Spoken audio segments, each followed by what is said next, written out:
my name is Zara. I'm going to be explaining the 4 lung volumes. I have 2 alveolus drawn over here. I figured that would be a good spot to explain them because that is where gas exchange takes place inside the lungs. So on the left here we have alveolus, which is presenting inspiration, and on the right you have the alveolus, which is representing expiration. So as you can see, you have the O2 coming in and then the CO2 leaving. So the first volume we have is the tidal volume. The tidal volume is the volume inspired or expired during restful breathing. Above it, you have inspiratory reserve volume, and that is the amount of air that is inspired into the lungs. So when you inhale, you take a deep breath in. This is the volume of that air, the inspiratory reserve volume. Below the tidal volume, you have the expiratory reserve volume, and that is the amount of air that is expired from the lungs. So when you take a deep breath out, that is what you're measuring. And the residual volume is the amount of air remaining in the lungs after you completely expire the air. Keep in mind that you can never completely empty your lungs. There's always going to be a little bit left behind. So that's what the residual volume represents.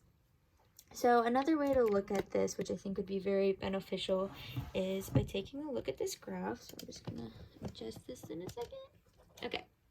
So if you look at this graph, you'll see you have your waves. So these waves right here represent a normal breathing, right? So these waves are very consistent. This is when you're resting. So that would be your tidal volume, as I explained. Above it, you see these big waves. This would represent inhaling, I guess you'd say inhaling. Yeah, so these big waves represent that. So that is your inspiratory reserve volume.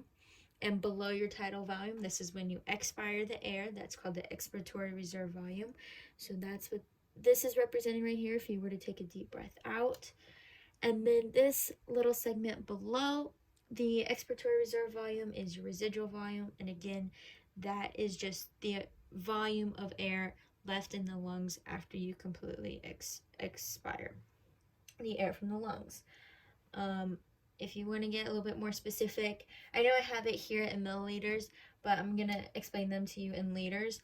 So the inspiratory reserve volume, you typically have about 3 liters of that.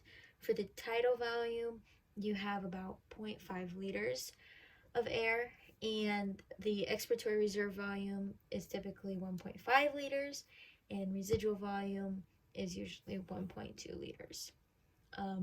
So yeah, so those are the basics of the 4 lung volumes, and I hope this was beneficial in some way or another.